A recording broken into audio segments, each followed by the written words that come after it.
Good morning, and welcome to the Unitarian Universalist Church of Tampa. My name is Ron Phillips, and I'm your worship associate for this morning. Welcome to this place where you're invited to explore, to grow, and become a part of a community that is grounded in reason and in love. Unitarian Universalism is a faith community seeking to live out our highest ethical ideals. We are not bound by dogma. We are bound together by our promise to work together towards a world of justice and peace for all people. We are bound together by the common bond of humanity. This is a community and a denomination which has a very rich history of speaking truth to power, of seeking to gather ways to be better tomorrow than we are today, and of walking this journey that we call life with an appreciation, with respect for one another, and for the world around us. Welcome to this place, made sacred by your presence and by our worshiping together. Welcome one and all. Good morning.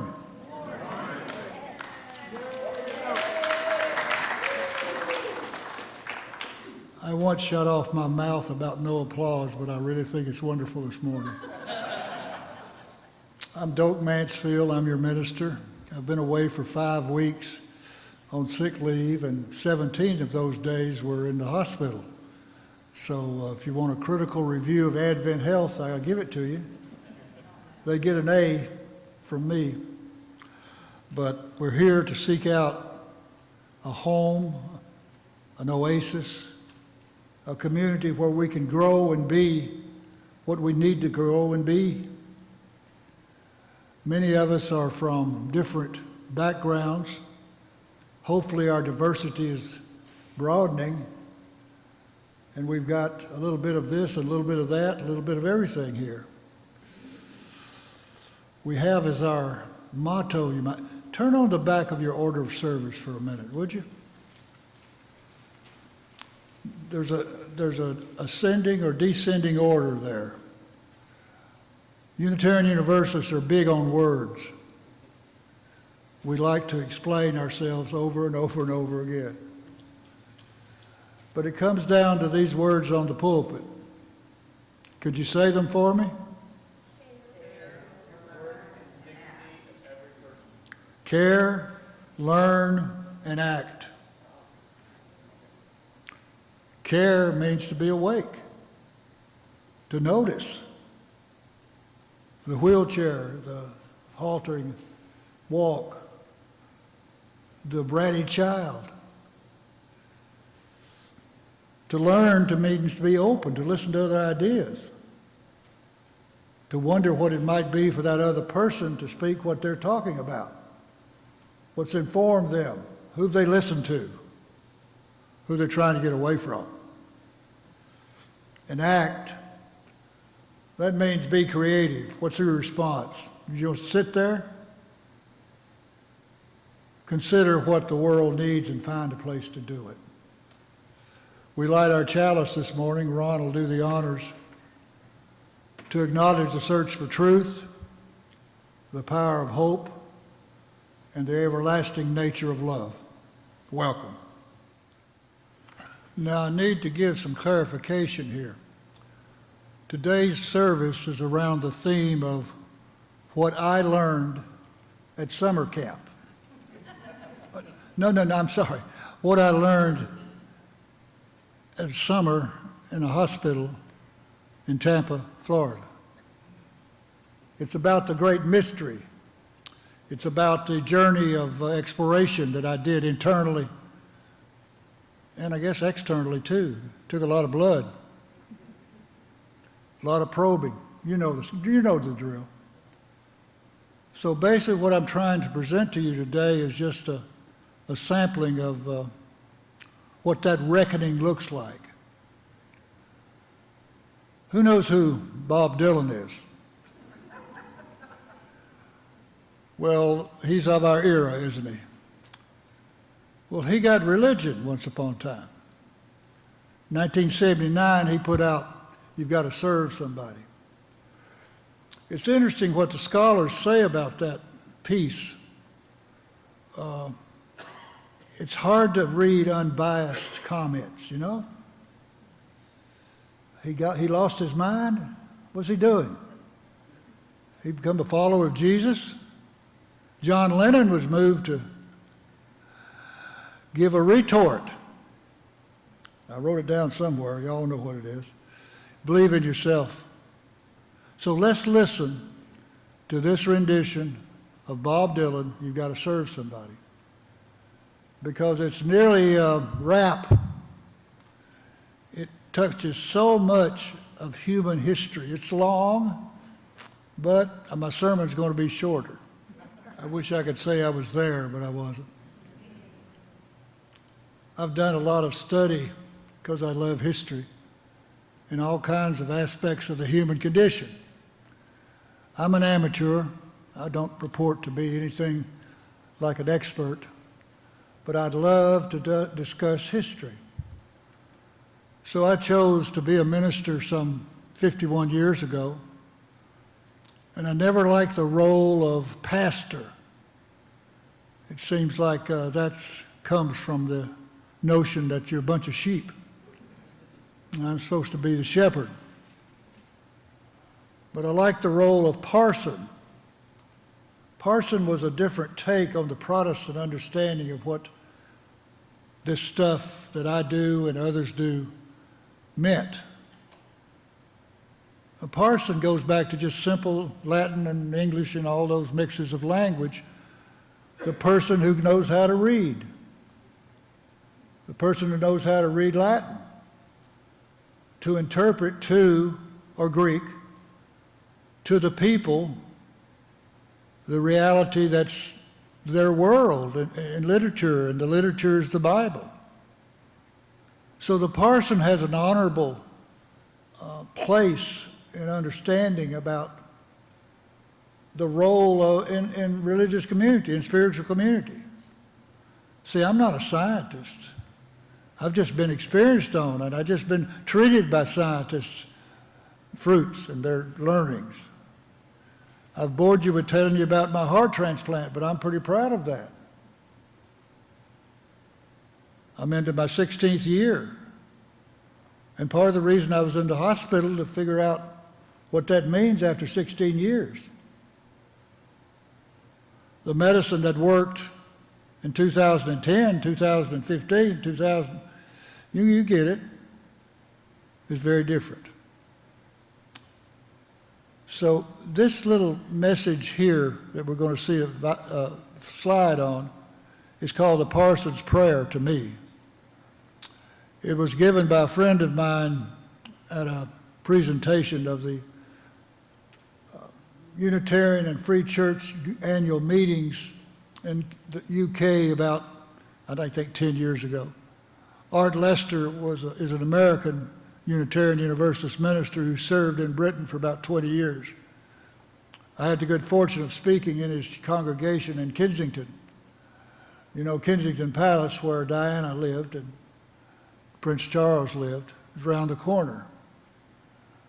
This church goes back to, this chapel goes back to the 17th, 16th century as a bunch of outsiders, dissenters within the Anglican Catholic traditions of England. So let's do this here. I'm going to read it to you. The spiritual life is like this. Someone throws a poisonous snake into a crowded room. Some scream and flee in terror. Others plot and maneuver to avoid being bitten. And others, a very few, are filled with the reasonless hope and joy. Reasonless hope and joy. That's a theme that I want to blend in today in our considerations of the topic of what it means to be a religious person, spiritual person. What are we looking for here? What does the oasis have to offer us? What's spread on the table that we can take home and feel we've been nourished? Is it platitudes about how you got to do this, you got to do that? It's a ranting and raving about the injustice in our world. We're in a nightmare. If you don't know that, you're not awake. And it scares me a lot. And ultimately, we're all alone. So Bob Dylan said you got to serve somebody, and he was talking about the Lord. Well, I want to challenge the somebody, some object, with a different type of understanding. It's the ideals of good, the ideals of justice that we can conjure up in our attitudes and our values. Now, are we who our parents were? Of course not. Are we informed by their experiences, their DNA? Of course we are. See, we're out here on the frontier blending people, a blended person. Each of you in this room have had a catastrophe, a lost spouse, child, in terminal disease. That's what life is. And when you live in Florida, you better get used to it, right?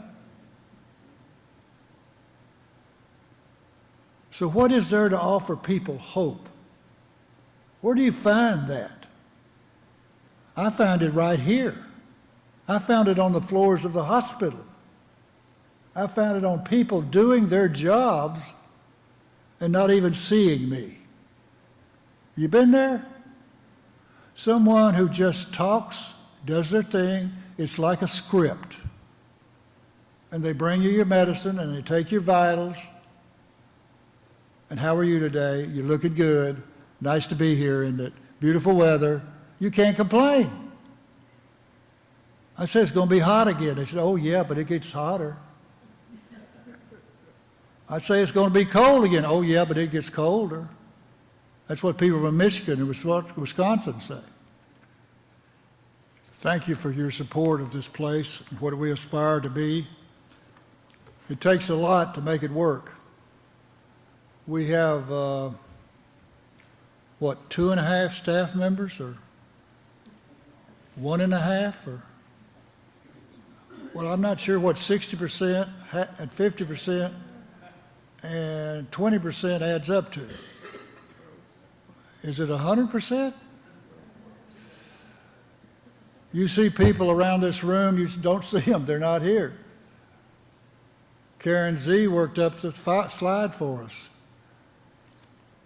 Jerry's presenting it. Gene's working the soundboard. Ron's here. We've got Amy here. It takes a lot to get this place going. And doesn't the campus look good today? Have you noticed that? Did you see? Well, Ed Benedict and the crew and Al and others work on this place to keep it going for us. And if there's nothing else that we have in our hearts that needs to be appreciated, not needs, I'm sorry, that's me being judgmental again. I hate that ought to be stuff. I hate that ought to be stuff. I want everything. I want to live to be 180 and know what I know now, rather than being 76 and knowing what I know now and looking at maybe 10 years, I hope. And those of you over 86, I apologize. Cap especially. What I learned in the mystery. Well, I've given you most of my bolt this morning, but I'll say a couple more things. The motto at Advent Health and at their places of business, their different outlets, when I rolled over and looked up on the board that has your name and your nurse and all of that, this quotation is at the bottom. Now see, that's old Florida Hospital, so some of the stuff has not been retrofitted to the new Advent. How long they've had it, 10 years or something? But you use the old equipment, sort of like we do here. If it ain't broke, don't fix it. But this is a quote. Extending the healing ministry of Christ. Now that's an interesting notion. Isn't it separation of church and state? Well, yeah, but it's not. Hospitals started in the 4th century by a fellow named Basil of Caesarea. And as it evolved over the centuries, both input from all over cultures, it became a repository and a place for healing, for dying, for education, for feeding, for helping. So the hospital was the extension of what was the religious community. Now, that doesn't have to be a Christian religious community, because I resent extending the ministry, the healing ministry of Christ. I want it to be the healing ministry of Jesus. Because Christ is one thing, Jesus is another. Jesus was a great teacher who walked in this world, I think, I feel, I believe,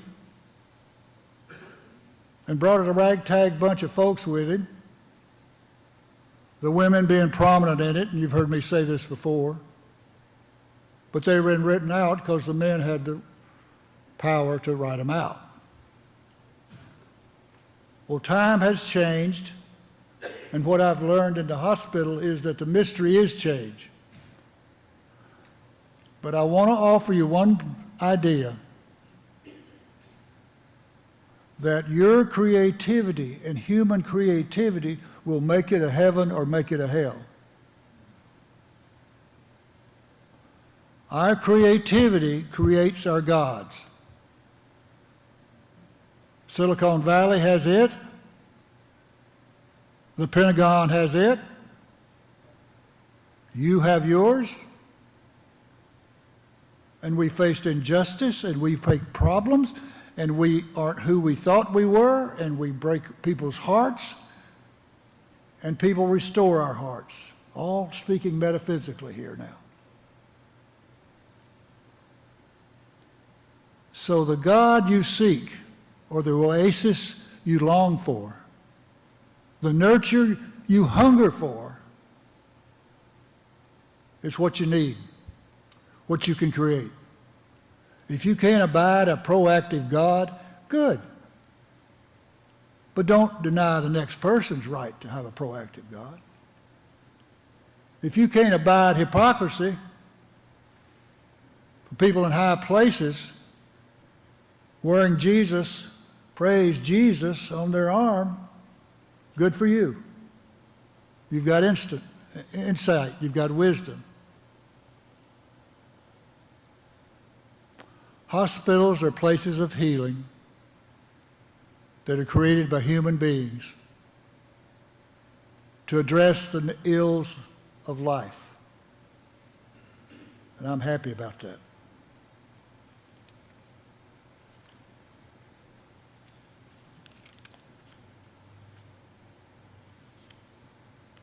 Hillary Clinton said it takes a community to raise a family. Well, she stole that from somebody else, which is okay. Because it's valid, because it's true. I ran into this poem by James Baldwin when I was in Cincinnati a long time ago. And I remember using it. I literally can see the room in you today. It goes like this. The sea rises, the light fails, lovers cling to each other, and children cling to us.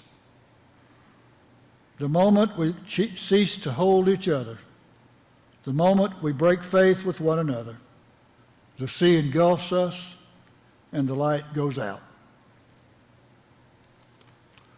We are the light. The next 2 Sundays are pretty important for the worship hour. Next Sunday, I'll be answering questions that you send me. Minister at UUCT.org. It's in our Sunday, our new newsletter coming out, it was in the Friday blast. And the following Sunday, the board will do the same thing. And I will preside, and Doris and a few of the folks will respond. We thought this would be a good idea, given we're coming into the fall and all the work has been started and done. We can look at things hopefully with a good perspective. Where'd Ron go? There you are. The idea of a congregation that trusts one another, that cares for one another, that does not prescribe a creed, but says, what do you think? What do you feel? And then walks the talk by reaching out to me, to everybody in this congregation that we know about that's in trouble or seeks help, or sometimes we're just nosy. And sometimes we go, are you okay? I lost a couple of you guys to vacations and stuff and got a little panicked about that. But you're all okay. So that made me feel good. You take the light with you. You keep the light kindled. We move into a mean, hostile world. The sun's shining, but the storm's out there. We've had them every afternoon. But the real storm of culture, love will guide us. If it doesn't, we're in trouble. I say we're not in trouble. Amen.